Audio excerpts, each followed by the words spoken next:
dando continuidade às exposições no livro de Gênesis.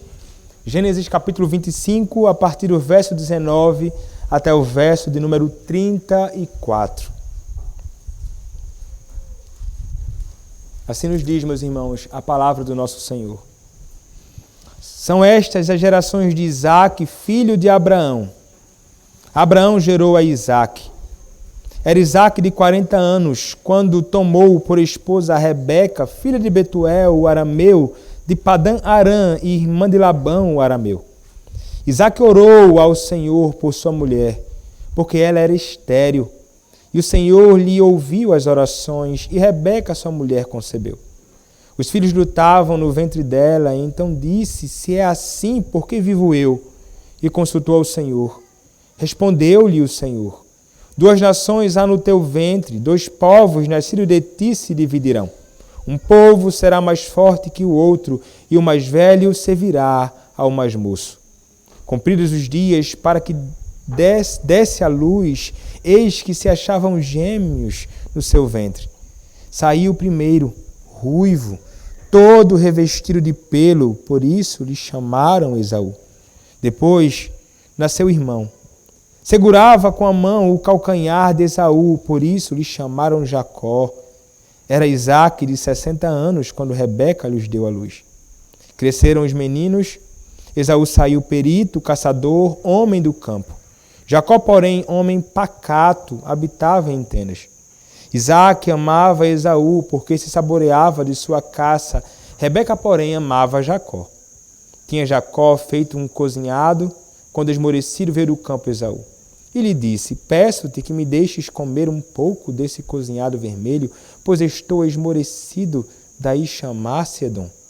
Disse Jacó: vende-me primeiro o teu direito de primogenitura. Ele respondeu: estou a ponto de morrer, de que me aproveitará o direito de primogenitura? Então disse Jacó: jura-me primeiro. Ele jurou e vendeu o seu direito de primogenitura a Jacó. Deu, pois, Jacó a Esaú pão e o cozinhado de lentilhas. Ele comeu e bebeu, levantou-se e saiu. Assim desprezou Esaú o seu direito de primogenitura. Amém. Podem se assentar, meus irmãos. Vamos orar ao nosso Deus. Senhor, nosso amado Deus, a Tua palavra, ó Pai, na manhã deste Teu santo dia, no Teu santo culto, diante do Teu povo, está aberta. E neste momento, rogo a Ti, ó Pai, que o Senhor se agrade de me usar com graça e clareza na exposição da Tua palavra.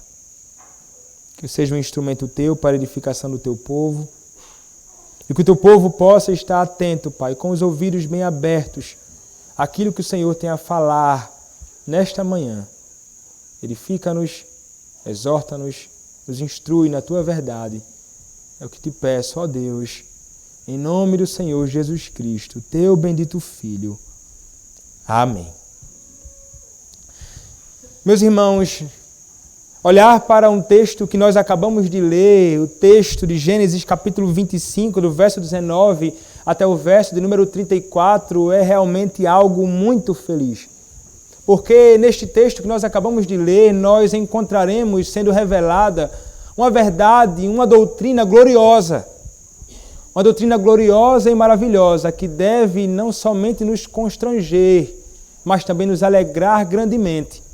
Porque o Senhor revelado neste texto, bem como nós que somos alvos deste Senhor bondoso que é revelado neste texto, nos mostra muito da sua graça e misericórdia para com pecadores indignos, que ao invés de merecerem graça e glória e bem-aventurança, merecem, na verdade, juízo eterno e condenação.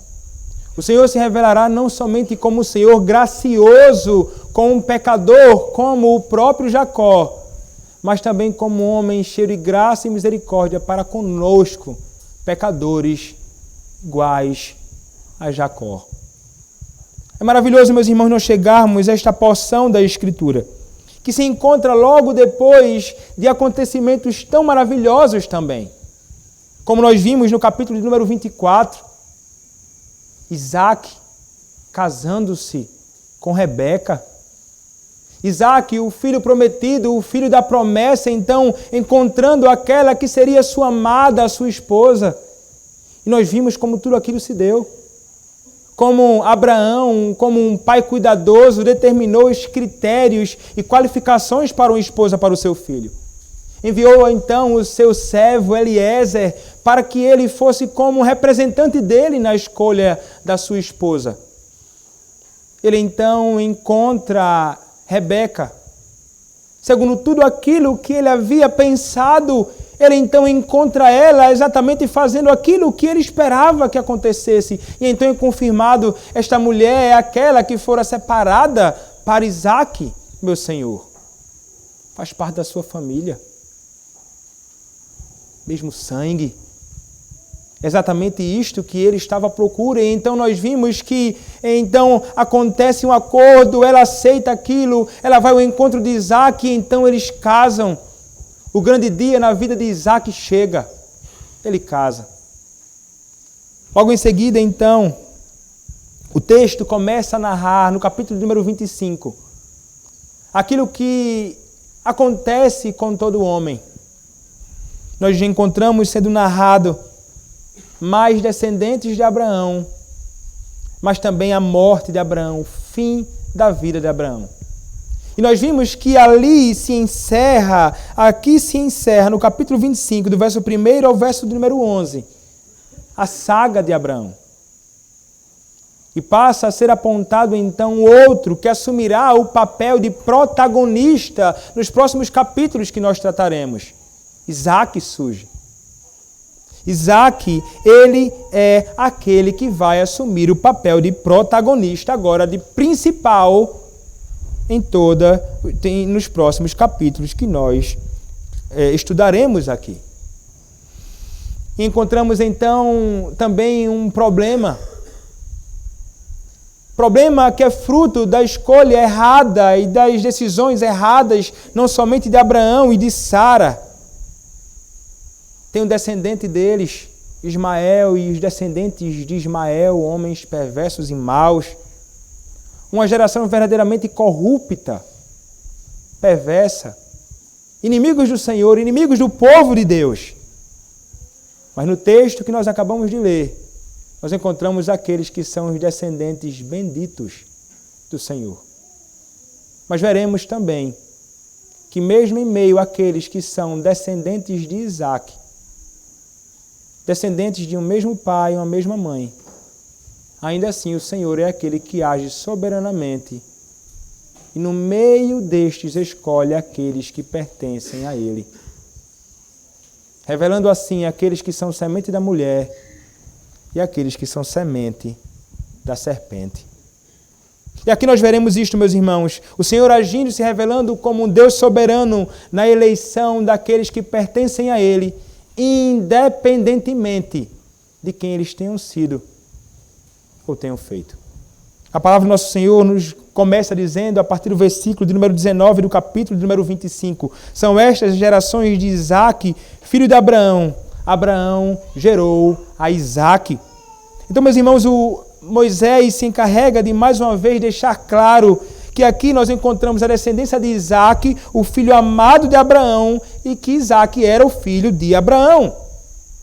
E que uma vez que ele é o filho de Abraão, o filho prometido, ele é aquele sobre quem recai as bênçãos de Deus e as promessas de Deus. A linhagem bendita viria através de Isaac, o bendito e amado filho de Abraão. Ele quer então que o povo do Senhor Israel daqueles dias, a quem foi dirigido este livro inicialmente e primeiramente, mas nós, o povo do Senhor, entendamos que Isaac é aquele que é o portador das grandes promessas do Senhor. Ele é o filho amado de Abraão. E então o verso número 20 nos diz, era Isaac de 40 anos, quando tomou por esposa Rebeca, filha de Betuel, o arameu, de Padã Arã, irmã de Labão, o arameu. Então notem que Moisés também se encarrega de falar algumas coisas que foram experimentadas pelo próprio Isaac anteriormente. Isaac se casou, como fizemos menção há pouco tempo. Como vimos, casou-se com 40 anos de idade, com alguém da sua própria família. Ele então formou uma família. Ele estava ali iniciando a sua caminhada como um homem junto à sua mulher. Sua própria família agora separada do seu pai. Exatamente isto que acontece naturalmente, não é? Um homem que sai do seu lar, casa-se com sua mulher e então os dois se tornam uma só carne. E é interessante nós contemplarmos aqui que, diferentemente de outros patriarcas, inclusive, Isaac é aquele que é monogâmico. Ele tem somente a sua esposa, Rebeca.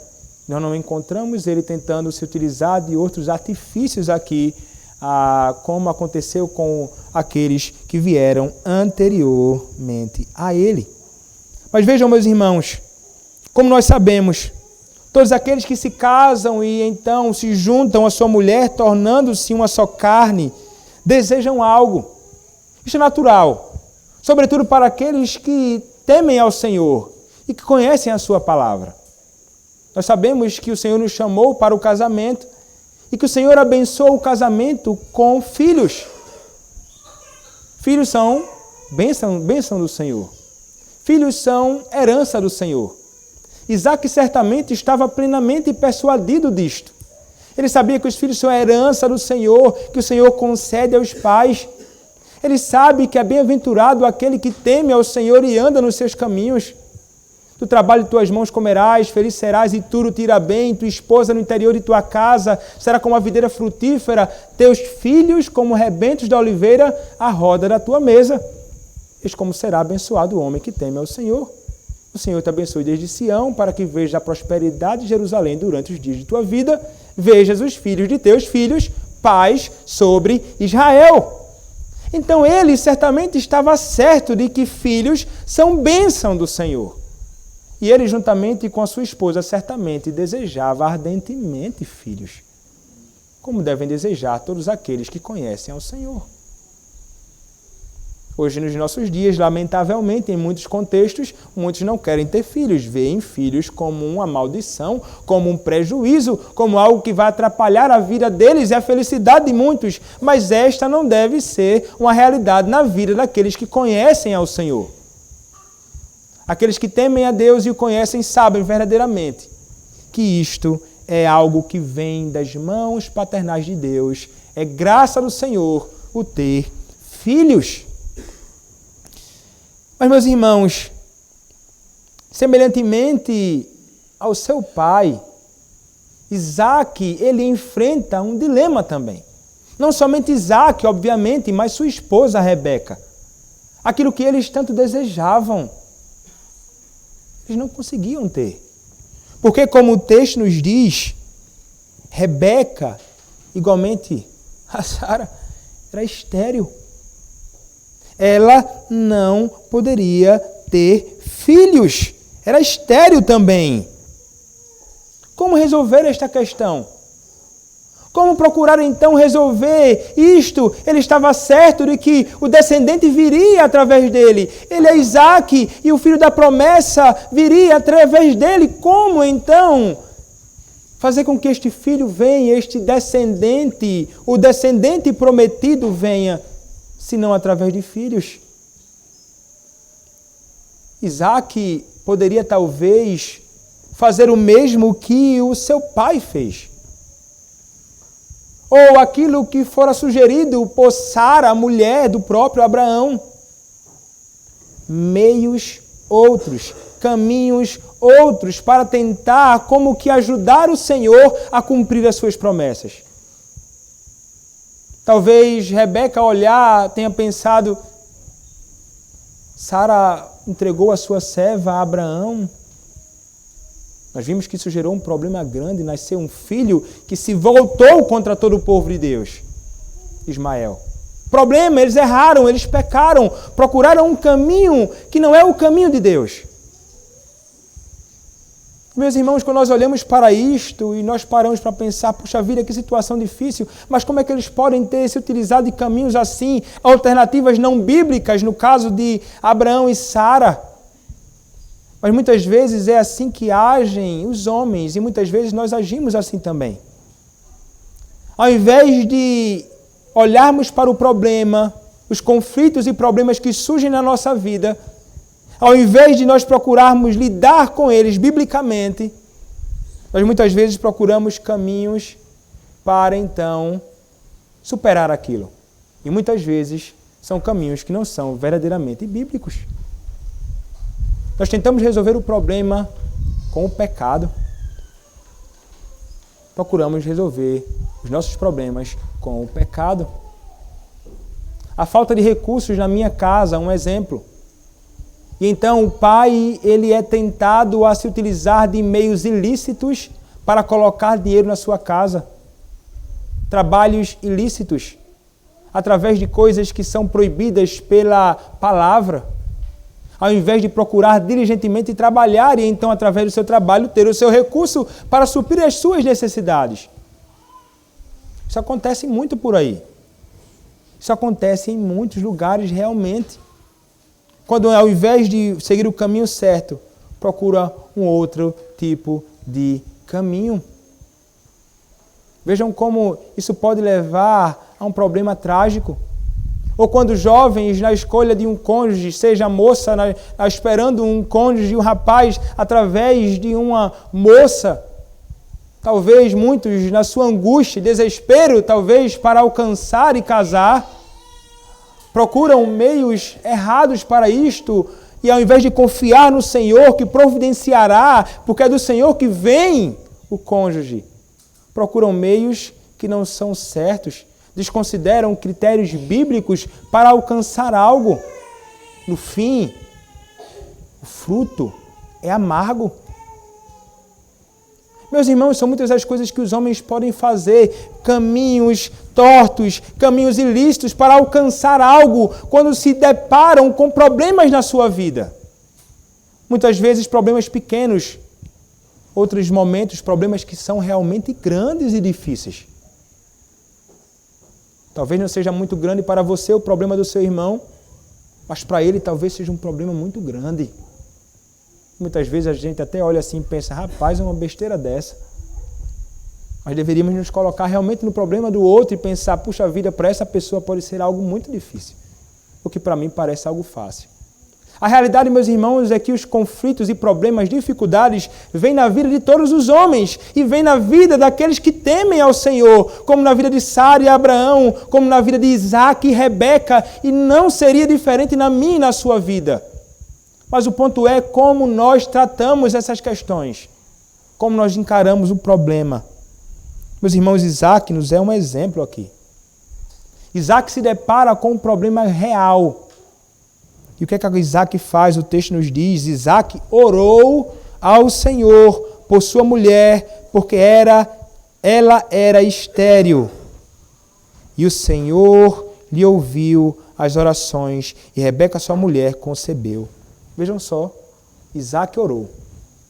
E talvez você pense assim, olha só, Isaac orou ao Senhor, e ele recebeu aquilo. Talvez pareça algo fácil, né? Eita, problema grande, ele orou e o Senhor deu.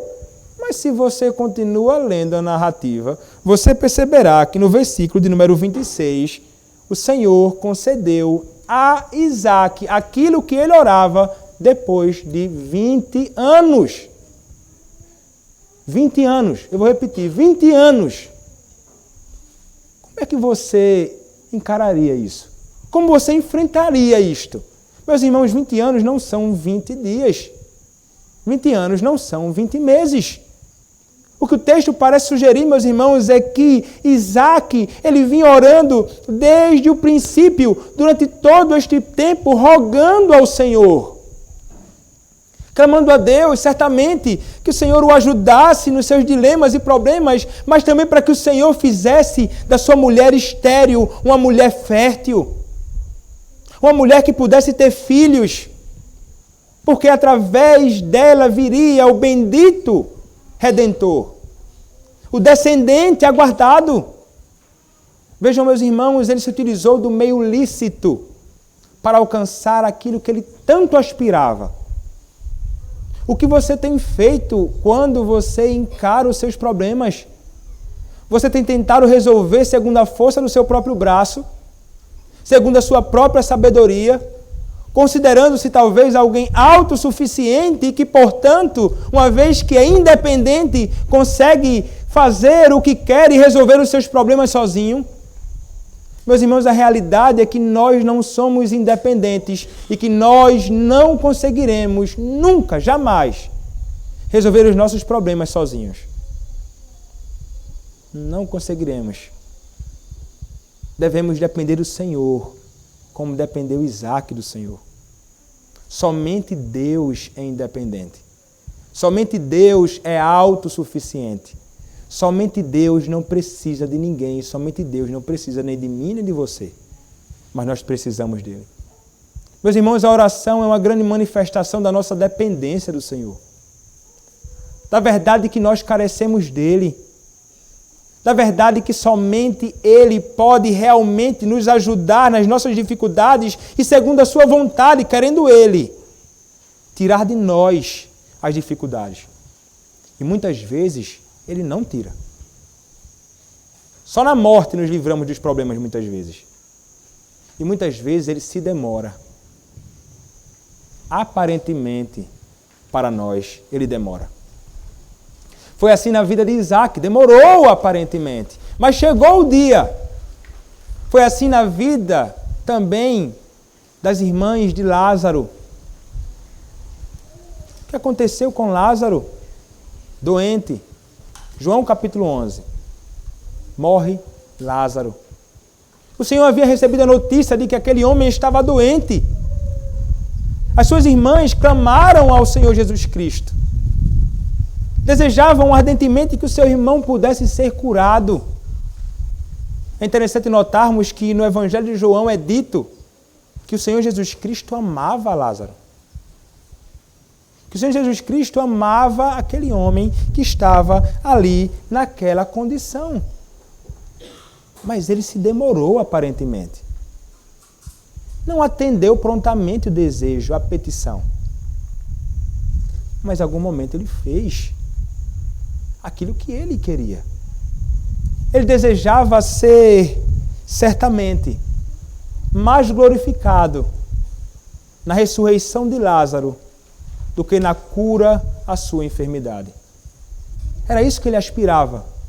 Que ele fosse glorificado, que o seu Pai, Deus, fosse glorificado e que a glória dele seria maior na ressurreição do que na cura. Mas o ponto é, elas teriam de aprender também a pacientemente aguardar que o Senhor não é alguém que nos entrega e satisfaz os nossos desejos imediatamente. Ele nem tem que fazer isso imediatamente, nem tem de atender o meu e o teu desejo. Isto é a realidade. Isto é uma verdade. Mas muitas vezes o Senhor responde, mas não segundo o nosso tempo. Mas ele faz no tempo ideal. Ele nem chega atrasado nem apressado. Ele faz no momento certo e como o nosso coração deve se encher de alegria por isto, porque o Senhor é o Senhor que escuta as nossas orações. Então, meus irmãos, somos ensinados que nós devemos clamar ao Senhor quando os problemas acontecem e Ele pode, segundo a sua boa vontade, ouvir as nossas petições e nos ajudar nos nossos dilemas. Quanto ao que Ele fará, isso cabe ao Senhor. O ponto é o seu dever. Você deve clamar a Ele. Não procure meios que são errados para superar os seus problemas. Clame ao Senhor. Foi isso que Isaac fez. É isso que nós devemos também fazer, porque é isso que a palavra nos ensina. Mas o que acontece? O desejo ardente de Sara, o desejo ardente de Rebeca, o desejo ardente de Isaac foi realizado. Aconteceu. Ela concebeu o filho. Mas surge um problema.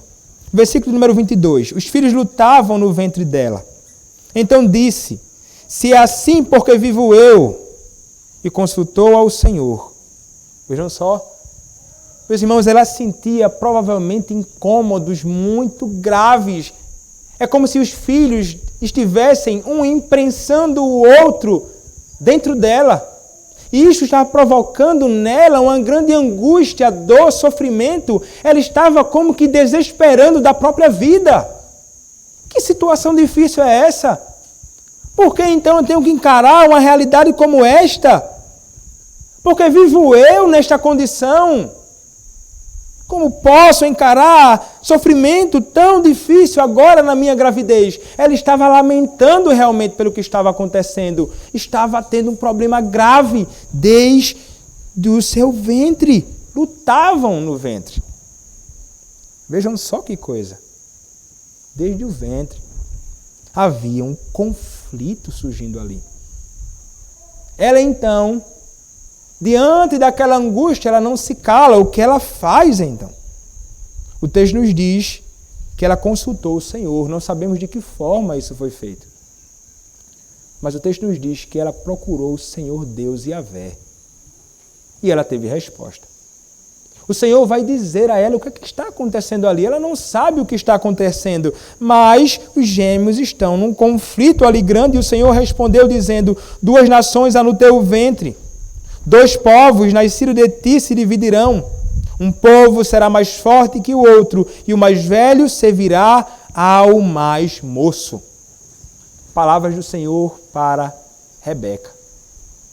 O Senhor deixa muito claro para ela: o conflito que você está tendo no seu ventre é um conflito que se estenderá quando eles saírem e durante toda a vida deles e a geração deles.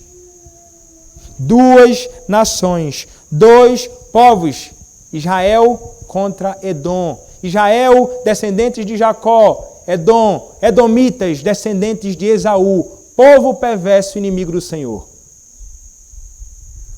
Que são revelados e manifestados hoje em todos aqueles que não creem em Cristo e são inimigos do povo de Deus. São todos aqueles que não se rendem a Cristo, mas se voltam contra todos aqueles que são de Cristo e contra a igreja de Cristo. Isto era o que estava no ventre de Rebeca naquela ocasião. 2 nações, irmãos no mesmo ventre, filhos do mesmo pai e da mesma mãe, mas inimigos desde o princípio. Ele ainda acrescenta o Senhor dizendo que um povo será mais forte que o outro e o mais velho servirá ao mais moço. Ou seja, Jacó e os seus descendentes serão aqueles que estarão subjugando como superiores ao próprio Esaú e Edom, a sua descendência. Talvez para Rebeca isso tenha soado estranho, como assim? O primogênito deve ser aquele que o mais velho deve ser o primeiro, o senhor, o que vai desfrutar de benefícios maiores do que o outro que virá depois. Mas o Senhor está dizendo, talvez ela tenha entendido isto. Talvez essa seja a razão mais à frente de ela ser aquela que vai amar Jacó, diferentemente de Isaac. Talvez ela tenha compreendido em Jacó que a promessa de Deus será estendida. Em Jacó e através de Jacó, o escolhido que virá o descendente prometido. Talvez ela tenha compreendido esta verdade aqui nesta ocasião, que fora dita pelo próprio Senhor a ela. Nós veremos, meus irmãos, como isto aponta e revela a soberania de Deus também na escolha daqueles que são seus. Nós veremos isso mais à frente, mas continuemos o texto. Cumpridos os dias, verso 24, para que desse à luz. Eis que se achavam gêmeos no seu ventre. 2. Saiu o primeiro, ruivo, todo revestido de pelo. Por isso lhe chamaram Esaú. Vejam só, interessante, ele era ruivo e peludo. Inclusive, o seu nome aponta para isto, ele é aquele que era peludo. Diferente ele. E ruivo, ele era vermelho. E a sua posteridade vai se assemelhar a ele, não somente em questões de físicas, mas, sobretudo, seguindo seus próprios caminhos pecaminosos. E não é porque você é ruivo que você é descendente de Esaú, não, viu? Temos ruivos aqui. Não necessariamente isto. Mas a realidade é que ele era ruivo. E peludo. Este era Esaú. Ele nasceu estranho, ele nasceu diferente do seu irmão. Parecia um ser, um animal. E a sua conduta revela que ele realmente era alguém muito estranho. O seu modo de se comportar e de agir. Mas então, depois nasceu o irmão. O que acontece agora? Segurava com a mão o calcanhar de Esaú. Jacó, ele vem agarrado no pé de Esaú. Que coisa interessante, né? Ele vem agarrado no pé de Esaú. E por essa razão, ele foi chamado de Jacó. Jacó, aquele que é o agarrador de calcanhar. E, por causa daquilo que ele fará e faz, ele é também chamado de o enganador. O seu nome aponta para aquilo que ele fará, para a sua moralidade, para o modo que ele agia e resolvia as questões. Ele era alguém que era chamado de enganador. Ele é aquele que passava a perna no outro. E nós veremos que isso não acontece somente com o próprio Esaú, mas veremos mais à frente outros atos de Jacó que revelam e fazem jus ao seu nome. Por enquanto ele possui o nome de Jacó. 2 filhos, meus irmãos, 2 nações. 2 homens que crescem. 2 homens que passam a fazer aquilo que foram chamados para fazer neste mundo. E então, a partir do versículo número 27, nós encontramos que eles cresceram. Eles nasceram e eles cresceram. Cresceram os meninos. Esaú saiu perito, caçador, homem do campo. Jacó, porém, homem pacato, habitava em tendas. Então vejam, Esaú é retratado como um homem que era forte. Provavelmente um homem muito grande. Mas também o fato dele ser aquele que corria para as coisas do campo, um caçador hábil, aponta também para a realidade de que ele parece ser um homem incivilizado. Ele não era um homem civilizado, ele vivia como um ser estranho, não parecia ser como um homem comum ou um homem civilizado. Esaú era este homem, um homem de conflitos, um homem que vivia de todo jeito, um homem que era bruto, grosseiro, um homem que era realmente alguém distinto daqueles da família de Isaac, Abraão e até diferente do seu irmão Jacó. E eram gêmeos. Mas Jacó, ele é descrito como um homem pacato, um homem que habitava em tendas. Então ele era alguém que poderia ser descrito como alguém do lar. E que semelhantemente a Isaac, ele habitava em tendas. Ele não era o homem do campo, o homem grosseiro, correndo com as coisas lá, caçando e fazendo coisas como o próprio Esaú fazia. Ele tem um temperamento, uma postura, um comportamento distinto realmente. Alguns vão dizer que, considerando que Jacó ele é considerado como um homem íntegro, e você pensa assim, como assim um homem íntegro? Mas isso somente aponta para a realidade que ele, como veremos mais à frente, ele é alguém que está ligado a homens que igualmente eram íntegros ou que pertencem ao Senhor, como Noé anteriormente, como o próprio Abraão. Nós veremos que Jacó, ele realmente, mais à frente, se tornará alguém que verdadeiramente teme ao Senhor. Mas aqui estão eles, meus irmãos, os filhos de Rebeca e de Isaac, homens distintos.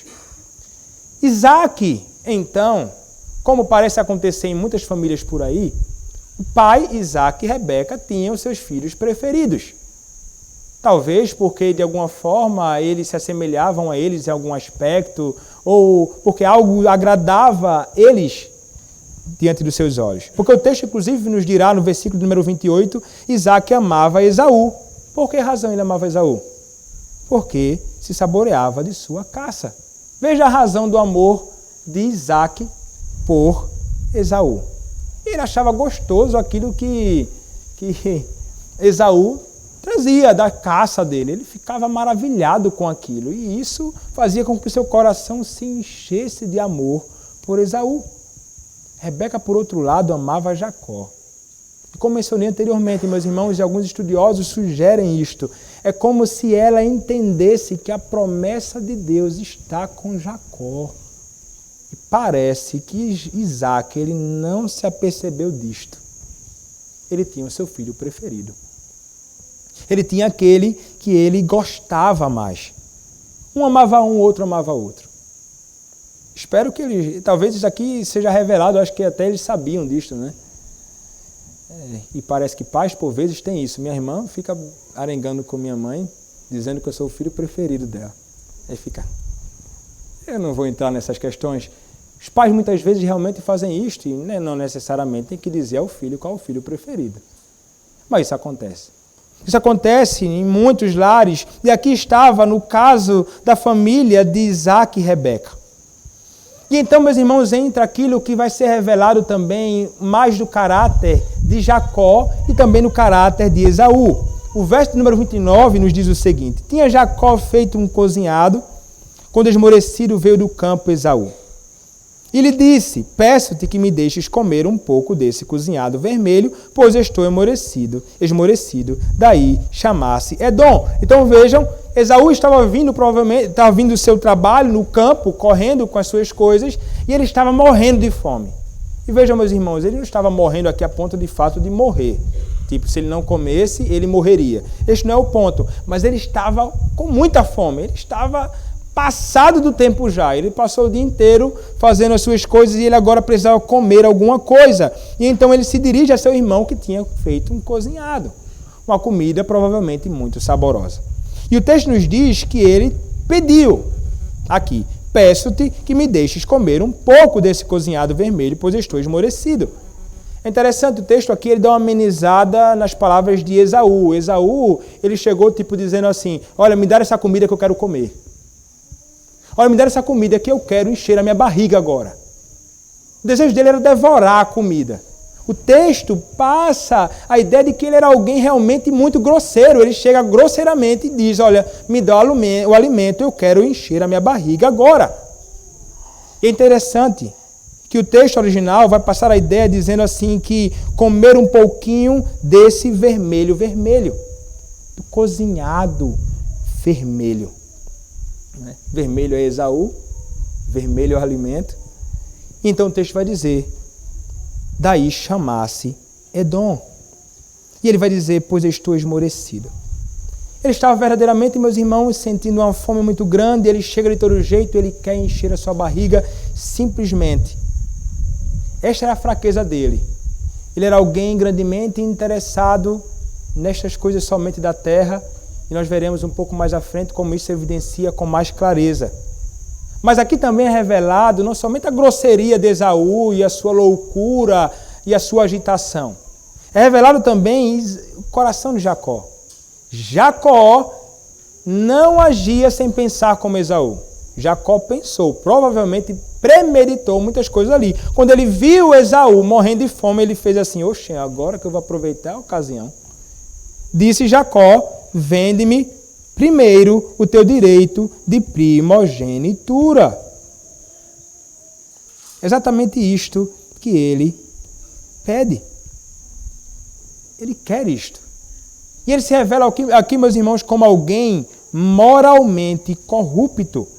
Aproveitou ali aquela ocasião em que o seu irmão estava morrendo de fome e sabia que ele era alguém que parecia não pensar direito. Agia intempestivamente, de todo jeito. E então ele se aproveita daquilo: olha, você então me venda o seu direito à primogenitura. O que acontece logo em seguida? Ele respondeu: estou a ponto de morrer. De que me aproveitará o direito de primogenitura? É como se ele estivesse dizendo assim: isso é desprezível. Coisa pouca, eu não me importo com isso. Eu quero encher a minha barriga, meu amigo. Me dê a comida. Me dê a comida. Então, Jacó, maliciosamente, logo, para fazer com que a coisa jamais volte atrás e que Esaú não volte atrás, ele pede que Esaú jure. Ele vai dizer: jura-me primeiro. O que acontece? Esaú para e pensa, não, deixa eu refletir aqui. Não vou fazer isso não. Não posso fazer isto. Eu sou o primogênito. Como posso eu deixar de lado coisas como esta e promessas que estão ligadas à primogenitura e coisas desta? Não. Não, pelo contrário. Ele age sem pensar. O texto nos diz que ele fez o seguinte. Ele jurou e vendeu o seu direito de primogenitura a Jacó. Ele vendeu. Mais à frente, então, o último verso nos dirá: deu, pois, Jacó a Esaú pão e o cozinhado de lentilhas. Vejam como ele agia parecendo um animal. Ele comeu e bebeu, levantou-se e saiu. O texto sugere, meus irmãos, que ele empurrou a comida para dentro, assim, e foi embora. Não foi daquele homem que sentou para saborear, nossa, que comida gostosa, mastigando direitinho, né, como deve ser feito. Não, ele pegou e empurrou para dentro a comida e partiu. Então, há um comentário que nos fala o seguinte: assim desprezou Esaú o seu direito de primogenitura. Meus irmãos, quando Esaú ele rejeita o seu direito de primogenitura, ele está rejeitando a família de Deus. Quando Esaú ele rejeita a primogenitura, ele rejeita a graça de ser aquele através de quem viria o bendito do Senhor.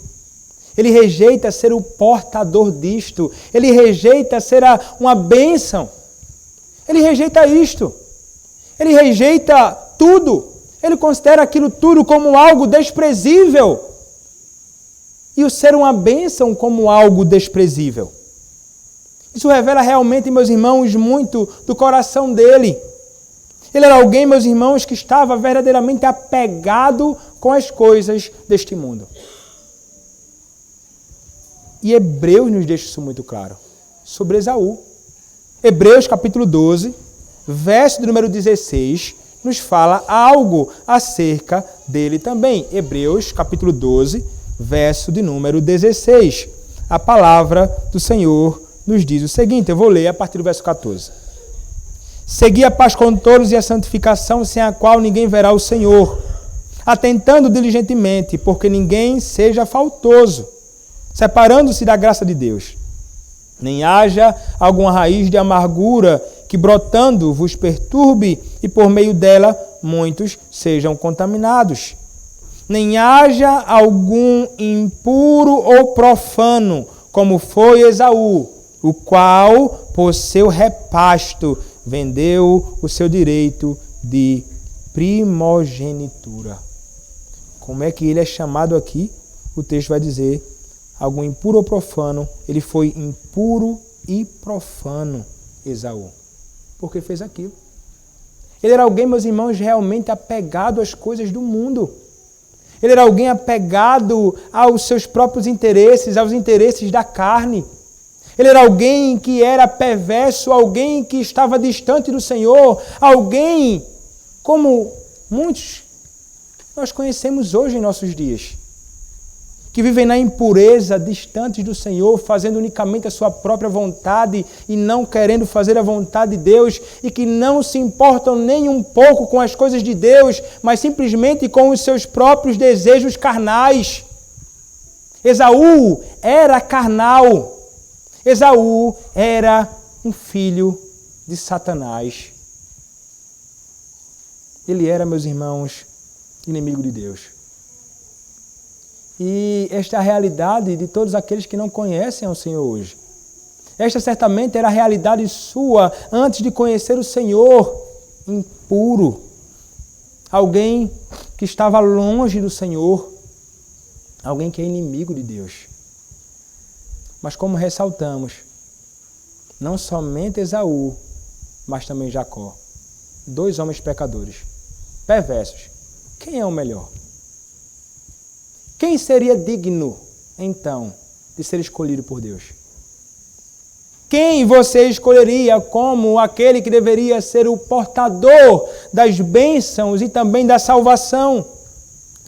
Meus irmãos, é interessante notarmos que o Senhor, Deus, Ele vai se revelar como um Deus soberano e é o Deus que salva o homem, o maior pecador dos homens. Isso independentemente de quem ele tenha sido, independentemente de quem ele seja hoje.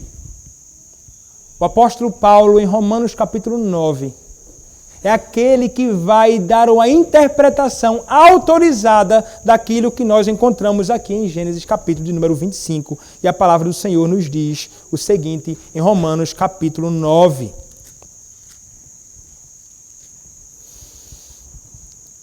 A partir do verso 6, a palavra nos diz: E não pensemos que a palavra de Deus haja falhado, porque nem todos os de Israel são de fato israelita, nem por serem descendentes de Abraão são todos seus filhos, mas em Isaque será chamada a tua descendência. Então ele está dizendo, Paulo, olha, o verdadeiro Israel não é aquele que é literal, mas aquele que é nascido do Espírito. O verdadeiro Israel não é aquele que é literal, mas o verdadeiro Israel são todos aqueles que foram redimidos por Cristo. Não é verdadeiro Israel simplesmente aqueles que nascem da carne ou do sangue. Mas então ele vai dizer que os descendentes de Abraão são todos os seus filhos, mas em Isaque será chamada a tua descendência. Isaque, o filho prometido, o amado de Abraão. Isto é, estes filhos de Deus não são propriamente os da carne, mas devem ser considerados como descendência os filhos da promessa. Porque a palavra da promessa é esta: por esse tempo virei, e Sara terá um filho. E não era somente, mas também Rebeca, ao conceber de um só, Isaque, nosso pai. Então ele vai começar a falar sobre a soberana eleição de Deus, ali no passado. E ainda não eram os gêmeos nascidos, nem tinham praticado bem ou mal, para que o propósito de Deus quanto à eleição prevalecesse, não por obras, mas por aquele que chama. Já fora dito, o mais velho será servo do mais moço, como está escrito, amei a Jacó, porém me aborreci de Esaú. É interessante aqui que em Romanos capítulo 9, Paulo vai citar Malaquias capítulo 1, onde nós encontraremos em Malaquias as seguintes palavras. Malaquias capítulo de número 1. Eu vos tenho amado, diz o Senhor, a partir do verso 2. Mas vós dizeis, em que nos tens amado? Não foi Esaú irmão de Jacó? Disse o Senhor, todavia amei a Jacó. Porém aborreci ou odiei a Esaú. E fiz dos seus montes uma assolação, e dei a sua herança aos chacais do deserto.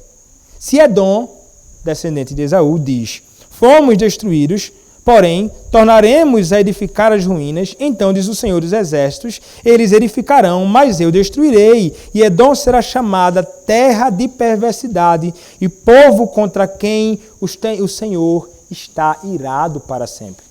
Vejam só. O Senhor é aquele que se revela como aquele que está irado. E não é somente irado contra Esaú, mas contra Edom, os seus descendentes espirituais. E aqui, meus irmãos, o apóstolo Paulo nos revela que lá, no passado, no caso de Esaú e Jacó, é revelado o Senhor que soberanamente escolhe aqueles a quem Ele quer escolher. Aqueles a quem Ele quer escolher.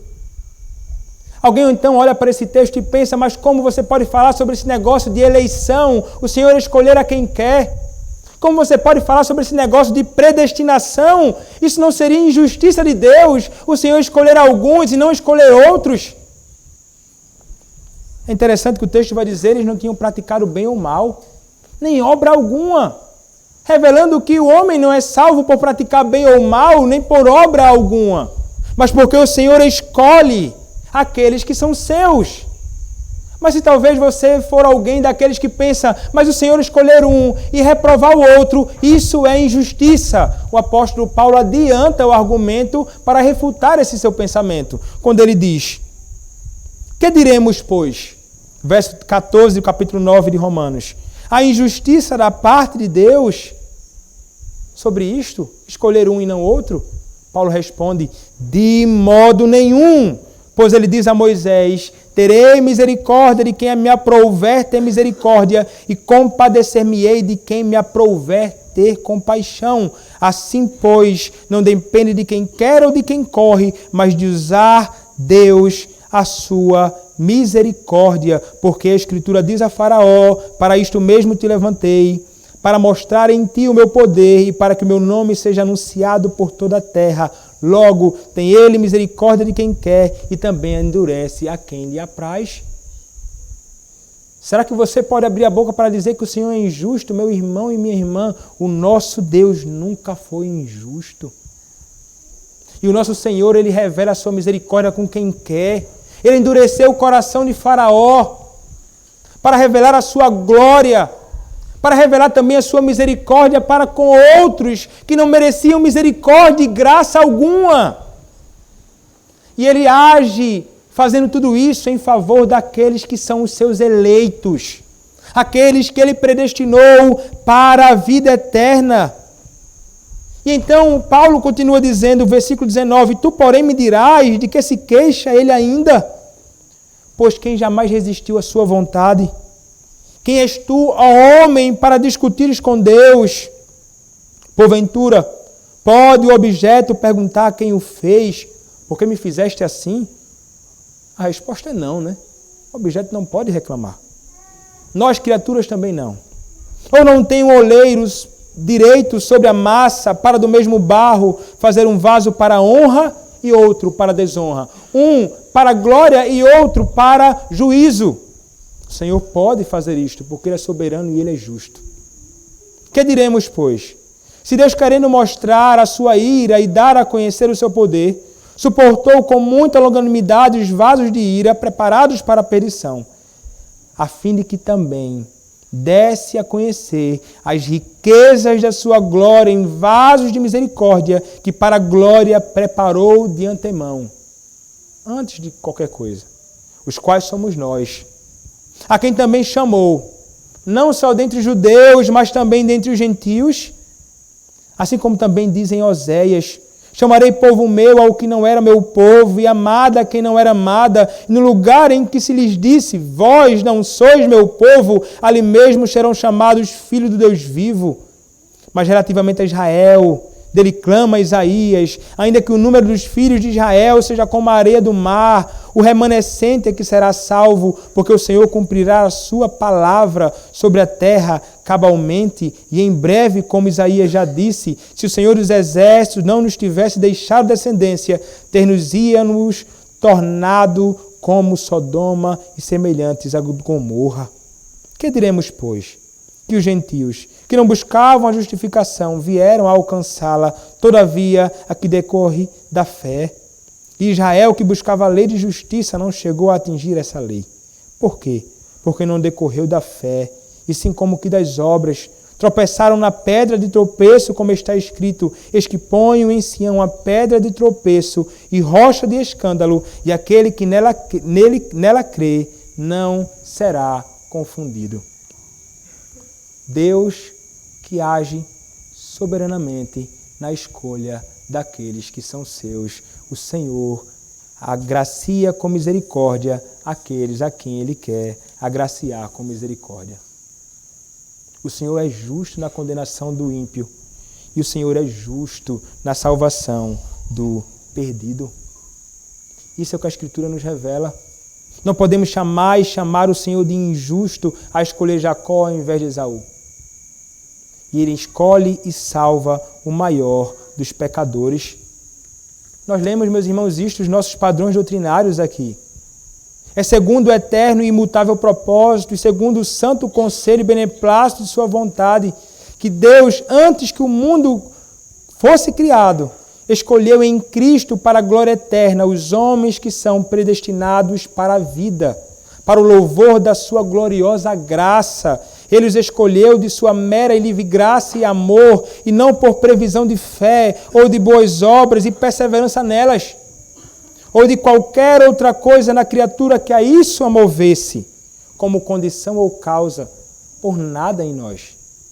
Nós não fomos eleitos por qualquer coisa em nós, nem por qualquer obra praticada por nós, mas unicamente por pura graça do Senhor. A eleição em Deus, a eleição em Cristo está fundamentada na graça de Deus, de um Deus que é grande em misericórdia. Assim como Deus destinou os eleitos para a glória, assim também, pelo eterno e muito livre propósito da sua vontade, pré-ordenou todos os meios conducentes a esse fim. Ele providenciou meios para que pudéssemos ser salvos.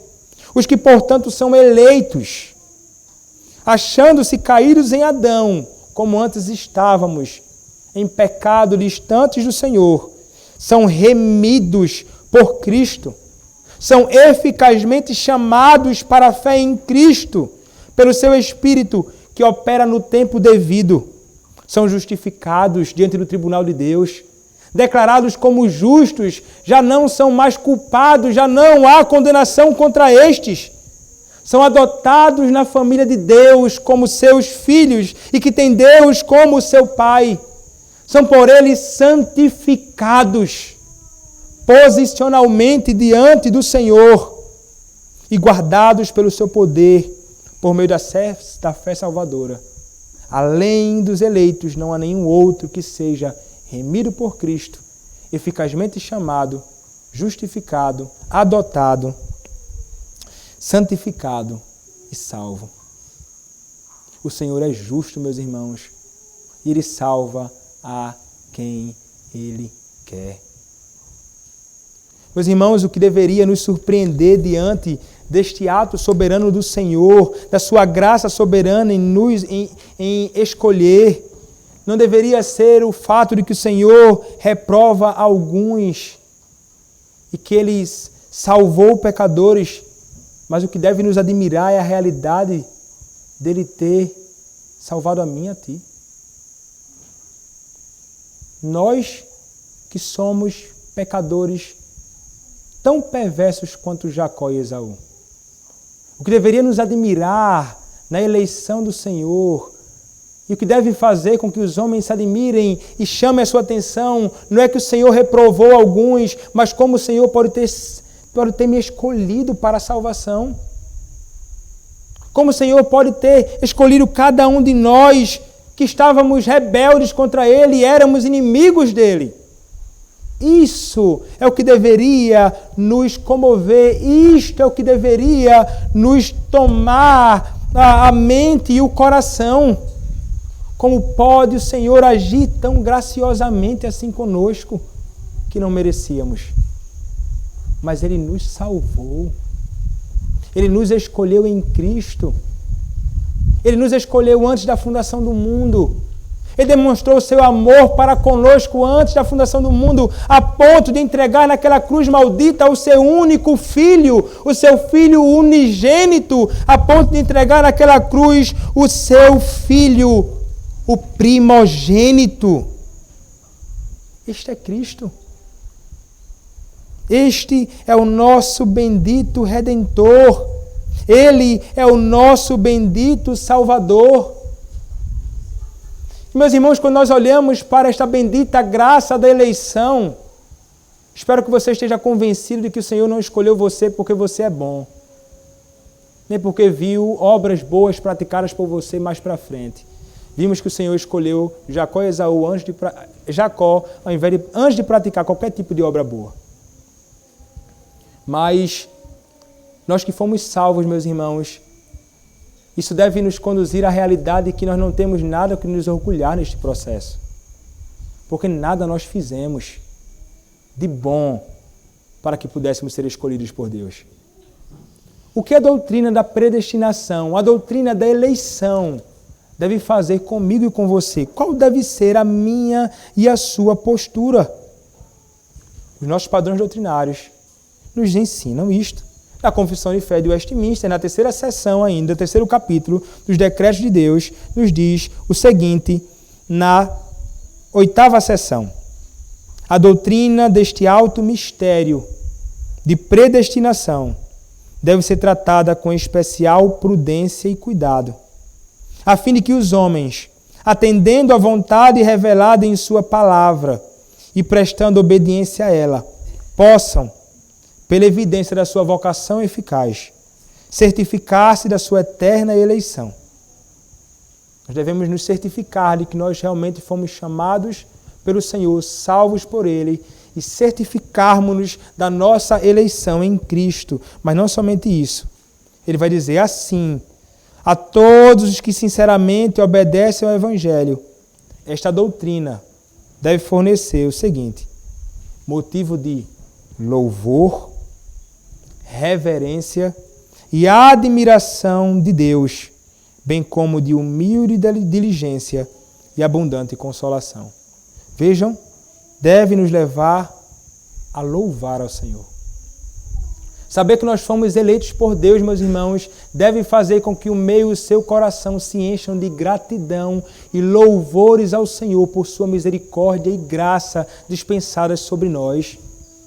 Você é alguém que tem louvado a Deus pela sua salvação em Cristo? Você é alguém que louva diariamente ao Senhor por ter sido alvo do seu amor eletivo desde toda a eternidade? Se não tem feito isso, você deve fazer isso sempre. Isso deve nos levar também à reverência a Deus e admiração a Ele.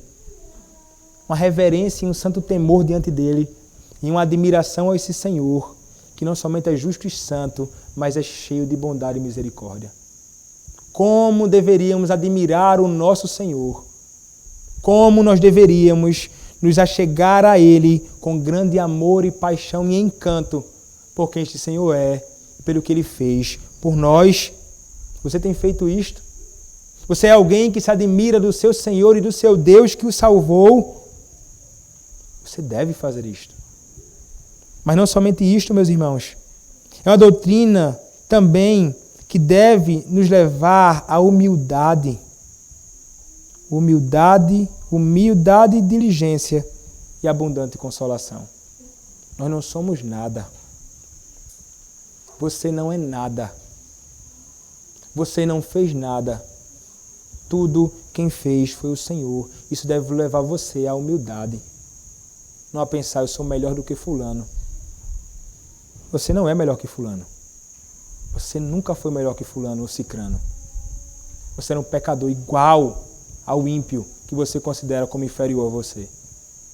A salvação em Cristo deve nos fazer abandonar qualquer tipo de orgulho espiritual e nos conduzir à humildade. E a verdade que o Senhor nos salvou deve também nos encher o coração de grande consolo. Grande consolo aos nossos corações. Este é o Senhor que nos salvou e certamente jamais abandonará aqueles que são seus. Meus irmãos, saber que nós fomos eleitos em Cristo é algo maravilhoso, é algo realmente maravilhoso. E como é bom saber que Cristo, diferentemente de Esaú, não abandonou a sua primogenitura.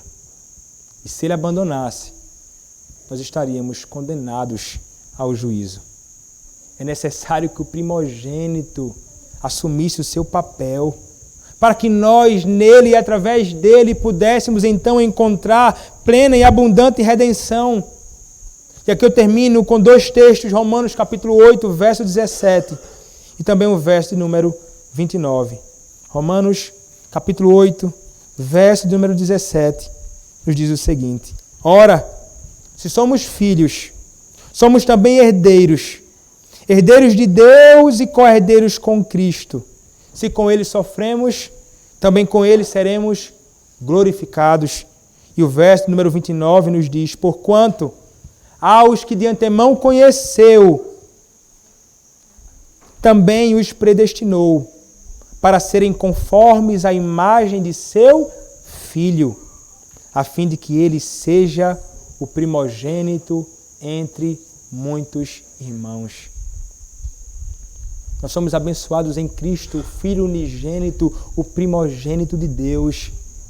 Graças a Ele, que não abandonou a sua primogenitura, nós temos Ele como nosso irmão mais velho, como aquele através de quem nós temos toda uma herança bendita em Cristo Jesus. Se você não conhece a Cristo, você deve correr para este Cristo. Você deve se agarrar ao primogênito, o unigênito Filho de Deus, fora de quem não há salvação. Somente nele e através dele a tua alma será salva. E através dele e nele uma herança bendita o aguarda. E nós que fomos eleitos por Deus desde antes da fundação do mundo, redimidos em Cristo, e que tivemos aplicado em nosso coração a obra bendita de Cristo pelo seu Santo Espírito, louvemos a Deus por sua graça bendita e pelo seu amor. O amor da Deus que nos amou com amor eterno. Amém.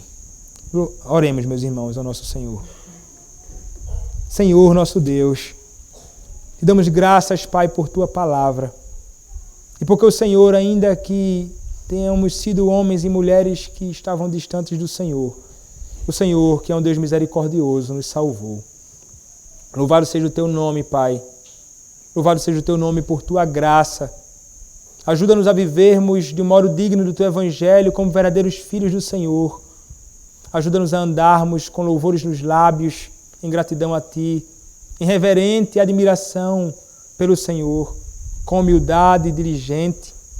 Também, Senhor, que sejamos consolados por ti, pela verdade que o Senhor é o nosso bendito Salvador. Salva o perdido, Pai, revela-te salvificamente àqueles que não te conhecem. É o que te pedimos, em nome do Senhor Jesus Cristo, o teu bendito Filho. Amém.